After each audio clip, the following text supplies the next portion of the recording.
morning. Whoa. Get down! No fear of that.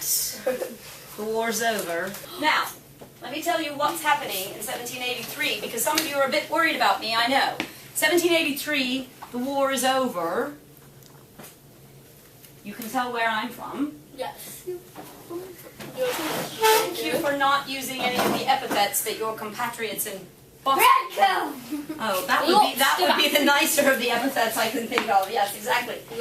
So in 1783, the war is over. In October of 1781, my commanding officers surrendered to the commanding officers of your ancestors at a place called Yorktown in Virginia. And your teacher has asked me to come and speak with you today about the events that led up to that, although I think many of you could probably tell me a fair few of the events that led up to that, because your classmates in the other class were able to do that. The events that led up to that surrender, and also about what happened in Yorktown. I believe you are on your way next week on a trip which will take you very near to Yorktown. Where are you going next week? Somewhere. Williamsburg, just up the road from where that defeat took place. Where else are you going? Yorktown? Yorktown itself, yes indeed. Jamestown, right. The beginning of that amazing set of colonies that were the British colonies for so long at Jamestown. By the time I arrived, there wasn't much at Jamestown worth slowing down to see, so I didn't spend any time in Jamestown.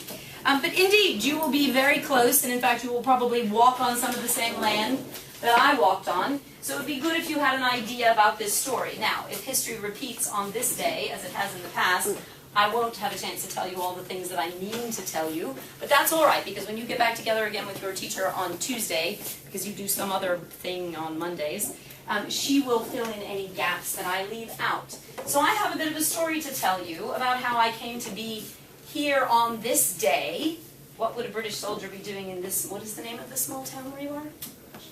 The plane. The plane, yes. Why in the world a British soldier would end up in this small town on the 17th of June, 1783 is a strange tale in itself. But also how we came to be in Virginia. Well, I'll tell you how I came to be here today.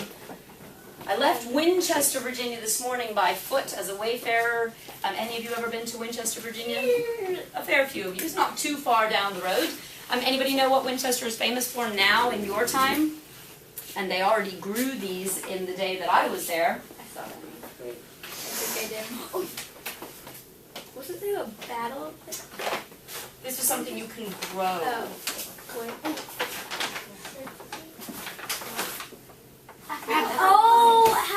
So as a gift at the end of the season, because these have been sitting in the cellar all winter long, I bring you an apple from Winchester, which you are welcome to eat while I tell you my tale. I left by foot from Winchester this morning, happy to be offered a lift in a wagon in this direction. It would have been a rather long walk, although I will tell you about a few longer walks while I'm here with you this morning. It was pouring rain when I left Winchester, as it was probably pouring rain when you left home this morning. I'll tell you, I'm from England. I'm well used to the rain, but it was raining rather hard this morning.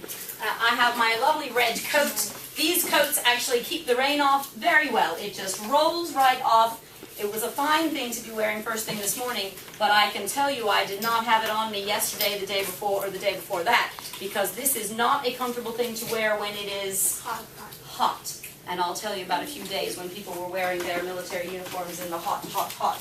So I came from Winchester, but how in the world would I end up in Winchester a year and a half after the Battle of Yorktown? That in itself is an interesting tale. When we surrendered, and I say we, I didn't have anything to do with the actual surrender, but my life was changed by what happened at that surrender for sure.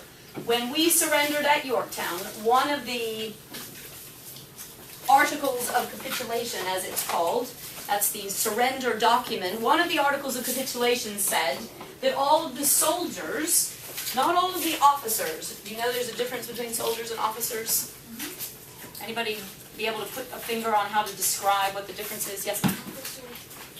Are in charge of the soldiers. That's a good way to put it. The officers are in charge of the soldiers. So by and large, we're, among the officers, a little better educated, perhaps, or We're certainly a little better educated. We've been given more responsibility. Hopefully we've earned it on our merit, that we are worthy of the responsibility that's been placed in us.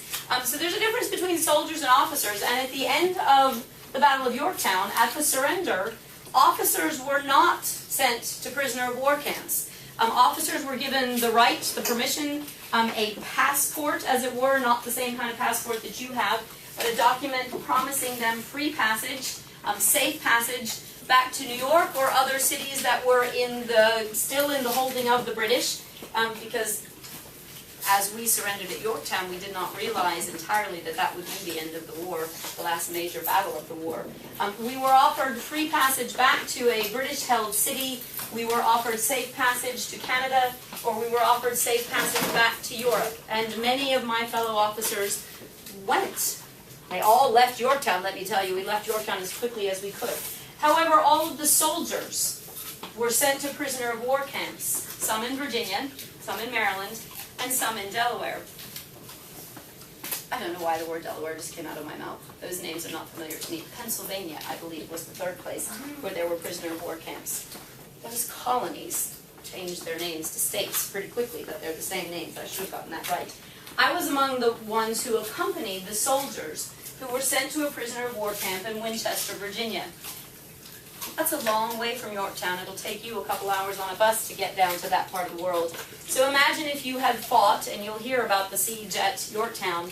Those were unhappy days. We were already hungry, tired, sick, many wounded, when we had to march ourselves north to Winchester. So if I'm an officer, and officers have been freed to go where they will, why did I end up in Winchester? Well, for every 50 soldiers who were sent to a prisoner of war camp, the British Army was entitled and took advantage of the opportunity to send one officer, and it was the job of the officers to make sure that the British soldiers were kept safe, were given shelter, were given food, were given medicine when they needed it from the American stores, because they were prisoners to be treated fairly.